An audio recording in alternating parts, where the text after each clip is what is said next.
The first punch shattered the martini glass before I even had a chance to duck, and as vodka sprayed across my face, all I could think was, not again, not here, not with him. 3 minutes earlier, we were laughing like idiots about our latest brilliant idea, and now I was crouching behind an overturned table in a 5-star hotel bar, wondering if my dental plan covered getting punched by a retired MMA fighter with a neck tattoo of a flaming skull. Name's Ryan Keller, by the way. 37 years old, self-made tech entrepreneur, part-time adrenaline junkie, full-time magnet for catastrophes whenever I'm with Jack. Jack Whitaker, 40, movie star handsome with that cocky grin women either wanted to slap or marry on the spot, depending on his mood and the size of his biceps that day. We weren't supposed to be here.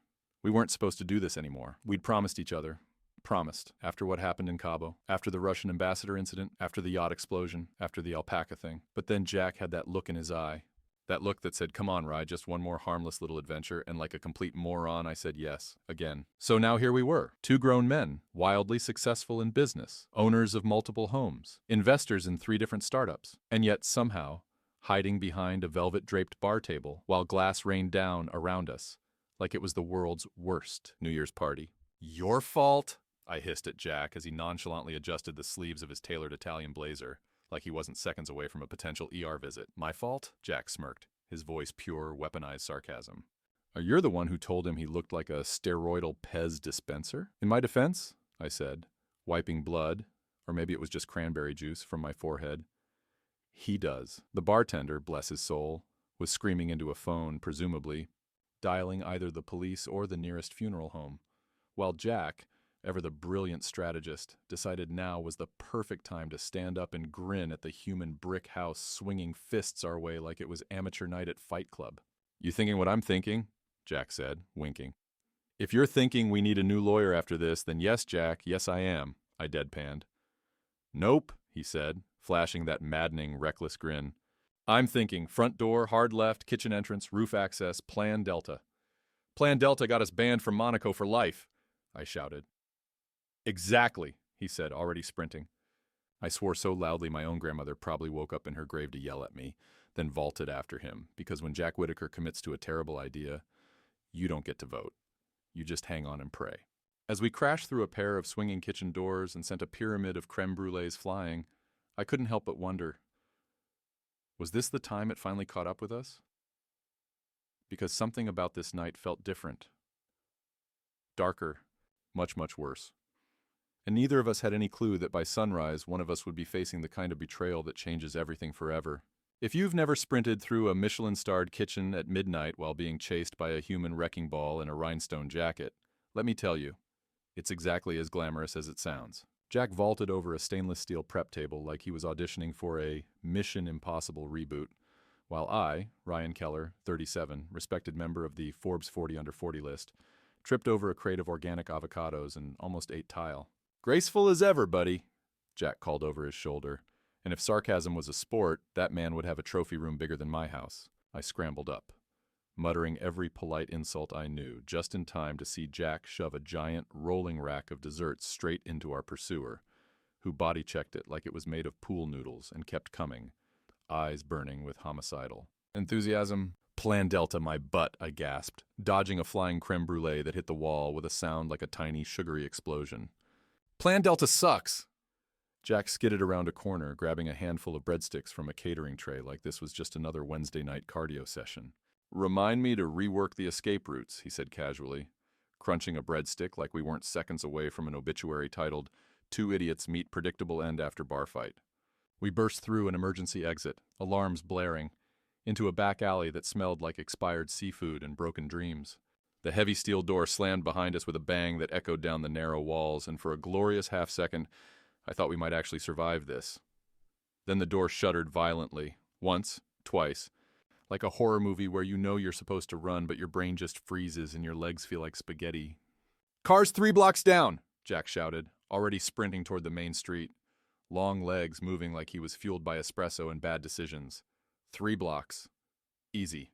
Totally doable. If you weren't wearing $900 dress shoes, and if your lungs weren't currently staging a violent rebellion against oxygen deprivation. I chased after him, my heart hammering like a jackhammer on Red Bull, while behind us, the metal door finally gave way with a shriek that sounded way too personal. And that's when it happened. Jack turned the corner first, then skidded to a dead stop so fast he almost ate concrete. I slammed into his back, cursing, just in time to see what he was staring at. Parked right across the street, like a bad joke someone forgot to laugh at, was a black SUV. Windows tinted to near opacity. Engine purring like a very expensive, very menacing cat. Two guys in identical suits stepped out. Big guys. Not MMA fighter big, professional regret collectors big, the kind of big that suggests gym memberships and a diet consisting exclusively of steak knives and broken promises. Jack muttered under his breath, low and furious. Something I couldn't quite catch, but probably wasn't printable in any reputable magazine. "Friends of yours?" I asked, trying and failing to keep my voice from climbing into full Muppet on Fire pitch. He shot me a grim, lopsided smile that told me everything I needed to know and absolutely nothing I wanted to hear. "Not exactly," Jack said, just as one of the suited guys reached inside his jacket in that universal uh-oh motion that usually ends with someone needing a really good lawyer. I blinked, swallowed, thought seriously about faking a heart attack. Then Jack did the last thing I ever expected. He smiled, waved, and said, way too loudly, "Gentlemen, fancy meeting you here. I was just telling my friend Ryan about our little arrangement." My stomach dropped so hard it practically filed for workers' comp. Arrangement? What arrangement? And why did it sound like Jack had just volunteered me for a situation that involved handcuffs, a probable felony, and no discernible exit strategy? Somewhere, deep inside, I knew. Tonight wasn't even close to rock bottom yet. It was just the beginning. If there's a worse feeling than realizing your best friend has apparently made secret deals with men who look like they floss with barbed wire, I honestly don't want to know what it is. Jack sauntered across the street like he was strolling into a Sunday brunch. Not a live-action episode of Cops VIP edition, flashing that casual, infuriating grin that usually meant he was either 2 steps ahead or about to drive us both straight into a volcano of regret. I, naturally, followed at a more cautious pace. Mentally calculating how many years in prison I could survive if it came to that, and whether my face was punchable enough to warrant immediate dominance challenges from cellmates. "Ryan Keller, meet Victor and Stan," Jack said brightly, as if we were swapping names over a friendly poker game and not standing in the world's sketchiest back alley at midnight with sirens screaming in the background. Victor grunted something that might have been a greeting, or possibly a curse in a language last heard on a pirate ship. Stan just stared at me with the dead, glassy eyes of a man who once stapled a tax auditor to a wall for fun. "Jack!" I hissed under my breath, managing to keep my voice in that strained whisper people use right before jumping out of airplanes. What the actual hell is going on? Jack clapped me on the shoulder hard enough to almost dislocate it. "Buddy, you know how we've been talking about investing in new opportunities?" he said. The picture of innocent optimism, like a kid who just spray-painted a cat but thinks it's art. "Yeah," I said warily, glancing at Victor's hands, which looked large enough to qualify as minor weapons under federal law. "We talked about biotech startups and sustainable coffee farms, Jack, not whatever this is." "Exactly," Jack said, grinning like an idiot. "Turns out Victor and Stan here have a business proposition that's way too good to pass up." I closed my eyes for a second, wished very hard that when I opened them I would be anywhere else. Maybe Nebraska. Maybe trapped in a boring insurance seminar, anywhere but here. "And what exactly," I said carefully, like I was defusing a bomb using tweezers and a prayer, "is this business proposition?" Before Jack could answer, Victor pulled out a small black case, popped it open. Inside were about a dozen watches, shiny, expensive looking. Definitely not acquired through authorized retail channels unless Rolex now accepted payment in shady favors. "We sell," Victor said simply, his accent thick enough to butter bread with. "You help." Jack beamed at me like he had just been crowned prom queen. I stared at the watches, stared at Victor, stared at Jack. "You dragged me into a black market luxury watch ring, Jack?" I whisper screamed, my voice breaking like a hormonal teenager. Jack held up a finger. "Correction. Opportunity ring? An opportunity to end up with matching orange jumpsuits?" I snapped. Victor did not seem overly concerned about our enthusiasm levels. He simply slid the case shut with a click that sounded awfully final and nodded toward the SUV. "Come," he said. "We talk more in car." I looked at Jack, looked at Victor, looked at the SUV. Somewhere deep in my very attractive, slightly neurotic brain, a small, rational voice was screaming, "Run, Ryan, run, and don't look back." But Jack was already sliding into the back seat like he owned the place. And because I am an idiot with poor impulse control and a codependent loyalty complex, I followed him in. The door slammed shut behind me with a thud that sounded suspiciously like a coffin lid. The SUV pulled away from the curb with a smooth purr of menace, and as the city lights blurred past, Jack leaned over and whispered with that maddening conspiratorial sparkle in his eye, "Relax, buddy. How bad could it possibly get?" I didn't know whether to laugh, cry, or start drafting my last will and testament on a cocktail napkin. Because when Jack Whittaker asks that question, the answer is always, much worse.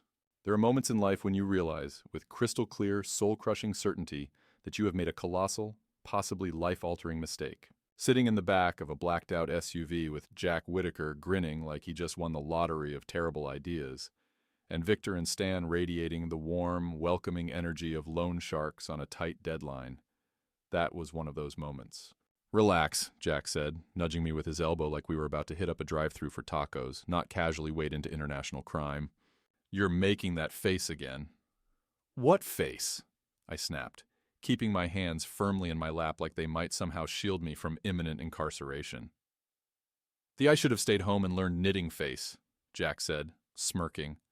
"Very fetching. Very grandma chic." I took a slow breath, focused on not dying or vomiting or both. "So what's the plan, Jack?" I asked because the word plan was generous and optimistic, like calling a dumpster fire a cozy bonfire event. Jack leaned in, lowering his voice like he was sharing state secrets. "We just helped Victor unload a few pieces," he said casually. "Quick, clean, no fuss. We use our charm." I stared at him, genuinely stunned at how he managed to fit so much stupidity into one sentence without combusting. "Jack," I said, voice shaking slightly, "the only thing we're charming is the parole board after we get caught fencing stolen watches." Victor turned from the front seat, giving me a look that suggested he hadn't needed parole since the Clinton administration. "You good, man?" Victor said, which did absolutely nothing to reassure me. "Smart. Pretty. You help us, yes?" I blinked. "Pretty? Was that a compliment? A threat? Both?" Stan grunted in what I assume was agreement, though it sounded a lot like he was swallowing a bowling ball.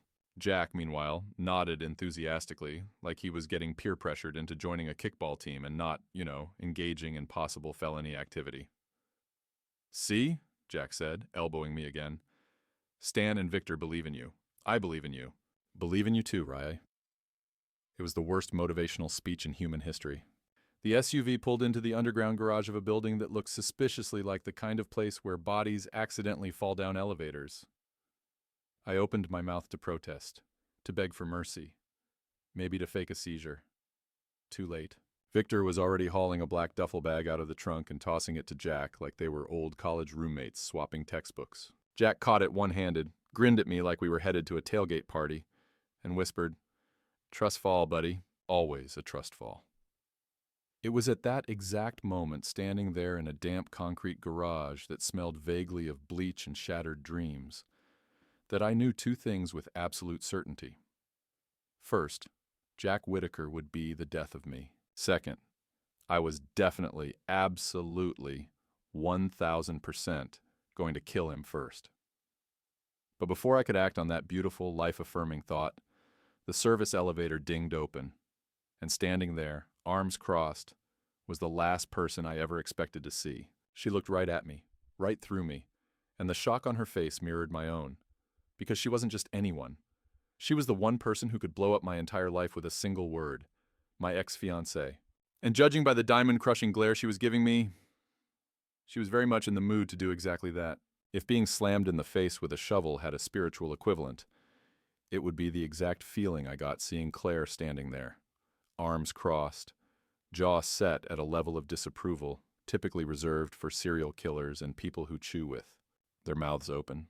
Claire Henderson, my ex-fiancée, the woman I almost married before a series of unfortunate incidents involving a lost engagement ring, a surprise trip to Vegas, and a minor misunderstanding with a goat, derailed our future faster than a freight train hitting a clown car. She looked spectacular in that terrifying courtroom prosecutor meets Hollywood villainous kind of way. Tight black dress, hair so perfect it probably had its own legal team. Eyes like twin sniper scopes trained directly on my last shred of dignity. "Ryan," she said, her voice sharp enough to slice bread, "fancy meeting you here, in an underground garage, with a duffel bag. And criminals. Jack, bless his completely reckless soul, immediately stepped forward, flashing his award-winning "I'm just a harmless idiot" smile. "Hey, Claire. Long time no catastrophic emotional damage, huh?" he said, sticking out a hand like this was some kind of high school reunion mixer. Claire didn't even blink. Didn't even look at him. Just kept those death ray eyes locked on me, the way a lion locks onto the slowest antelope in the herd. "Is this your new business venture, Ryan?" she asked sweetly, voice dripping so much sarcasm it could have been bottled and sold as a cleaning product. "Money laundering? Accessory to grand larceny? Helping international arms dealers furnish their summer homes?" "Technically," I said, my voice cracking like an underfed radio signal, "it's more of a luxury goods consulting startup." Even Jack winced at that one. Claire took one step closer, and Victor and Stan, bless their socially maladjusted hearts, immediately backed up like she had activated some kind of predator-repellent force field. "You," she said, poking me square in the chest with one manicured finger, "are the reason I needed 3 therapists and a tequila subscription box last year." Jack, being the supportive best friend he absolutely is not, let out a loud snort and tried to disguise it as a cough. "Hey," I said defensively, throwing my hands up. "In my defense, the goat thing wasn't entirely my fault. And it was one tequila box." Claire shook her head slowly, the way people do when they're mentally calculating how many years of poor decisions led to this exact moment. "You know what?" she said, turning on her heel so sharply her hair practically whipped physics in the face. "I don't even care anymore." I let out a breath I hadn't realized I was holding, until she added over her shoulder, "I just hope your new business partners have bail money, because you, Ryan Keller, are about 5 minutes from getting arrested." Jack and I exchanged a glance, the kind of glance that said, "Oh, crap." Victor, who clearly had the survival instincts of a cockroach during a nuclear meltdown, shoved the duffel bag back into Jack's arms and muttered, "Time to go. Now." Stan hit the elevator button so fast his finger probably needed ice afterward. Jack grabbed my sleeve, yanking me toward the stairs because, obviously, when faced with legal consequences, our first thought is always, run like caffeinated squirrels. "Come on," Jack hissed. "Plan Epsilon." "I don't even know what Plan Epsilon is," I shouted back. "Neither do I," Jack yelled, already 2 flights down and somehow still managing to make it look like a casual jog through a scenic park. Behind us I heard Claire yelling something about security and felony charges and, "You're dead to me." But honestly, it all blended together in a high-pitched cocktail of rage and justified resentment. As we burst out into the night air, duffel bags swinging wildly, Victor and Stan hot on our heels, I had one crystal-clear thought above the roaring in my ears and the pounding of my overworked heart. I didn't know where we were going. I didn't know how bad this could get. But I did know one thing for certain. Jack Whitaker owed me so many tacos and beers after this that he might as well just sign over his entire 401. And somehow, deep down, a terrifying little part of me was already kind of looking forward to whatever disaster was coming next. Because with Jack, disaster wasn't just inevitable. It was the best part. If there's anything more humiliating than sprinting through downtown traffic with a duffel bag full of questionable merchandise, while your ex-fiancée shouts legal threats from a parking garage like she's auditioning for a courtroom drama, please, I don't ever want to experience it. Jack led the charge across the street like some deranged tour guide through the worst parts of my life, while Victor and Stan followed behind, moving way faster than guys their size should legally be allowed to. "Left! Left!" Jack barked, skidding around a corner so hard he almost body-checked a pretzel cart. I tried to follow, but the duffel bag swung out wide and nearly took out a guy on a bird scooter, who shouted something extremely colorful involving my mother, a lawnmower, and basic human decency. "You're welcome," I yelled back because honestly, at this point, sarcasm was the only thing keeping my brain from melting into panic soup. Jack barreled into a side alley that smelled aggressively of damp cardboard and lost dreams, motioning for us to duck behind a pile of suspiciously sticky-looking garbage bags. I crashed down next to him, gasping like a 90-year-old smoker in a marathon, while Victor and Stan loomed above us like judgmental statues of bad choices. "Great plan, Jack," I wheezed, wiping sweat from my face with the corner of my $300 designer blazer. "Really loving this urban jungle boot camp experience?" Jack flashed that maddening grin, the one that said he fully intended to spin this into a hilarious story at my wedding someday, assuming either of us lived long enough to get married or not imprisoned. "Trust me," he said, peeking out from behind the trash. "This is textbook evasion strategy. We're blending into the environment. Camouflage. I looked at the garbage bag squelching against my side and said, deadpan, "Congratulations. I have never felt more blended in with rotting banana peels in my life." Victor crouched down, staring at us both like we were houseplants he regretted buying. "You two always this stupid?" he asked, sounding almost admiring. "Only on weekdays," I said brightly. "On weekends we level up to legally actionable levels of stupidity." Stan made a noise that might have been a laugh, or maybe he just accidentally swallowed a fly. Hard to tell. We crouched there for a few endless minutes, trying to catch our breath and pretend none of this was happening, until Victor's phone buzzed loudly enough to wake the dead. He answered it in rapid-fire Russian, frowning deeper with every word, and when he hung up, he muttered, "Bad, very bad." "Define every bad," I said, because at this point I was just collecting horror stories for my future therapist. "Claire," Victor grunted, "call police." Many police. Jack immediately brightened like a golden retriever who thinks the approaching cop cars mean more friends to meet. "Relax," Jack said, standing up and brushing garbage juice off his pants like he had just finished a relaxing yoga session. "They don't even know where we are." At that exact moment, a police siren whooped about 20 feet away. Jack froze. I froze. Victor cursed in a way that probably cracked a mirror somewhere. "Run!" Jack shrieked, and once again, like the world's dumbest migrating geese, we took off sprinting down the alley.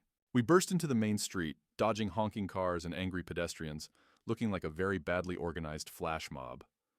"Where's the car?" I shouted, weaving through traffic like a man who had fully accepted death as an option. Jack pointed wildly. "Down the next block, near the taco stand." Of course it was near the taco stand. Of course my possible last moments of freedom would be spent smelling grilled carne asada while handcuffs glittered in the distance. We careened around the corner, and there it was. Victor's beat-up black sedan, looking about as inconspicuous as a hippo in a ballet class. Jack dove for the driver's side without hesitation. Victor tossed Stan the keys. Stan tossed them back. Stan apparently had no interest in being complicit beyond his legally mandated minimum. As Jack fumbled with the ignition like a man defusing a bomb with chopsticks, I threw myself into the passenger seat, clutching the cursed duffel bag like it was a particularly judgmental child I had just kidnapped. Victor and Stan squeezed into the back seat with all the grace and dignity of two sumo wrestlers cramming into a Prius. Jack finally got the engine roaring to life, slammed the gear into drive, and we peeled out of the alley so hard we probably owe the city a new manhole cover. As the sirens faded into the distance behind us, Jack whooped in triumph, pounding the steering wheel like we had just won the Daytona 500 and not simply postponed inevitable doom. I leaned back in the seat, breathing hard, heart still somewhere around my tonsils, and muttered, "You know what, Jack?" "What's that, buddy?" he said, grinning like a lunatic at the open road. "I am never agreeing to a quick night out with you ever again." Jack just laughed, loud and free and completely, maddeningly unbothered, and for some terrifying reason, I found myself laughing right along with him. There's something deeply humbling about realizing your entire escape plan hinges on a 2007 sedan that smells like expired yogurt and broken promises. Jack drove like a man who had only a vague concept of traffic laws, weaving between cars, jumping yellow lights that were technically already red, and offering enthusiastic hand gestures to anyone who dared honk at us. Victor and Stan bounced around in the back seat like disgruntled cargo, clutching the duffel bag between them like it contained the Holy Grail, and not a one-way ticket to federal prison. "Okay," Jack said cheerfully, because of course he was cheerful. "We just need to lay low for a few hours, ditch the watches, maybe set up new identities in Uruguay. Easy peasy." I stared at him, horrified. "Jack, I own a tech company. I'm on LinkedIn. I can't just disappear to Uruguay." Jack waved a hand dismissively. Details. We'll throw a fake funeral, very tasteful, closed casket, minimal buffet." Victor muttered something in Russian that sounded suspiciously like a prayer for deliverance. Stan just kept chewing on a protein bar, like none of this was particularly new for him. "New plan," Jack announced, slapping the steering wheel. "We're going to get rid of the problem." "Finally," I said, feeling a glimmer of hope. "You mean the watches, right? You definitely mean the watches?" Jack grinned that particular Jack Whittaker grin that, historically speaking, only ever meant one thing. Disaster was not just likely, it was imminent. "I mean," Jack said, eyes sparkling with reckless glee, "we throw ourselves a fire sale." I blinked. Slowly. Very slowly. "A fire sale?" I repeated, because sometimes you have to give insanity a moment to fully bloom before rejecting it. Jack nodded, wildly enthusiastic. Literal fire. We torch the evidence. No evidence. No crime. Boom. Law school diploma. Here I come. Victor and Stan looked at each other. Looked at Jack. Looked at me. Stan shrugged, which I assumed was Russian for, at this point, why not? I pinched the bridge of my nose so hard I saw tiny stars. Jack, burning luxury watches in the middle of the city is not just insane. It's like aggressively stupid. World record levels of stupid, Jack beamed. Thank you for acknowledging my commitment to excellence. Within 20 minutes, we were parked at the edge of an abandoned construction site Jack claimed to know about because of a networking event, which I'm pretty sure was code for trespassing. Incident. The plan, if you could call it that, was simple. Set a small controlled fire in a metal trash barrel, drop the watches in, and pretend none of this ever happened. In theory, it sounded doable. In practice, Victor soaked half the bag in lighter fluid, Stan produced a Zippo from nowhere like he was an amateur magician, and Jack, in his infinite wisdom, decided to yell, "Fire in the hole!" before tossing the match. The explosion was impressive. Not huge enough to cause actual bodily harm, but definitely big enough to set off car alarms within a 3-block radius and create a plume of smoke that could probably be seen from the International Space Station. I staggered back, coughing violently, slapping at tiny embers that tried to turn my suit into a cautionary tale. This, I wheezed between coughs, this is how I die. Not in a noble blaze of glory. Not as a celebrated entrepreneur. Nope. I die as the idiot who blew himself up burning stolen jewelry. Jack, of course, was laughing so hard he almost fell over. Victor looked vaguely impressed. Stan took a selfie with the flaming barrel, because of course he did. Relax, Jack gasped, wiping tears from his eyes. It's fine, totally under control. In the distance, sirens wailed. Again. I turned to Jack slowly, very deliberately, because if I moved too fast I might actually tackle him to the ground. Under control, I said, voice shaking with a deadly calm, like a dumpster fire strapped to a runaway train. Jack threw an arm around my shoulders, pulling me in close like we were frat brothers at homecoming. Hey, he said brightly. At least we're making memories. And as we sprinted again toward the getaway car with the smell of burning Rolexes filling the night air, I had to admit, if nothing else, we were definitely making memories. Really, really terrible ones. If there's one thing you should know about life with Jack Whittaker, it's this. Just when you think it can't get dumber, it absolutely, categorically, enthusiastically does. We screeched out of the construction site like a low-budget Fast and Furious sequel, Victor shouting directions, Stan humming what suspiciously sounded like the Soviet national anthem, and Jack laughing so hard he could barely see the road. Where to, Captain Disaster?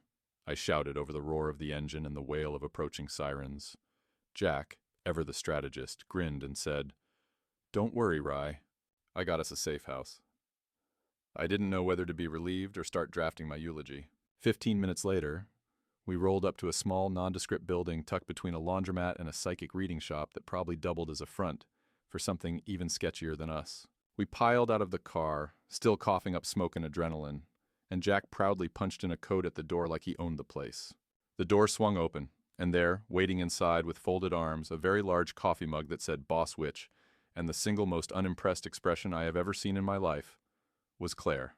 Again. Surprise, she said dryly, sipping her coffee like this was just another Thursday. Welcome to my new office. My jaw dropped so hard I think I actually dislocated something. Safe house? I croaked. Jack coughed awkwardly. Okay, minor oversight. Technically, it's Claire's new private investigation firm. Claire set down her mug, smiled sweetly. Technically, she said, her voice a scalpel dipped in honey, it's also my new partnership with the city police department. My heart did a full backflip, landed, then immediately died of embarrassment. Jack clapped me on the back, beaming like an idiot who had completely missed the setup he had just walked us into. Good news, Rye, he said cheerfully. We're getting full immunity. I blinked. Wait, what? Claire leaned back against her desk, utterly in control, the queen of our stupid little chessboard. You two idiots, she said, just accidentally led us straight to Victor and Stan's entire stolen goods operation. We've been chasing them for months. Victor and Stan, still standing awkwardly behind us, blinked like particularly slow sheep, finally realizing they were in a slaughterhouse. And since you helped bring them in, Claire continued, you're free to go. No charges, no records. Jack whooped like he just found out Christmas was being celebrated twice this year. I just stood there, stunned, trying to process how sheer dumb luck had once again bailed Jack out of certain doom. Claire grabbed her coat and brushed past me, pausing only to whisper, next time, Ryan, pick better friends. She disappeared into the night, a goddess of karma and sass, leaving us blinking in the fluorescent light. Jack turned to me, grinning from ear to ear. So, he said, tossing me the car keys like we hadn't just survived 12 near-death experiences in one night. Tacos? I stared at him for a long, long moment. Then, because I'm a fundamentally broken human being, I laughed and followed him out the door. Because in the end, some disasters are just too good to walk away from.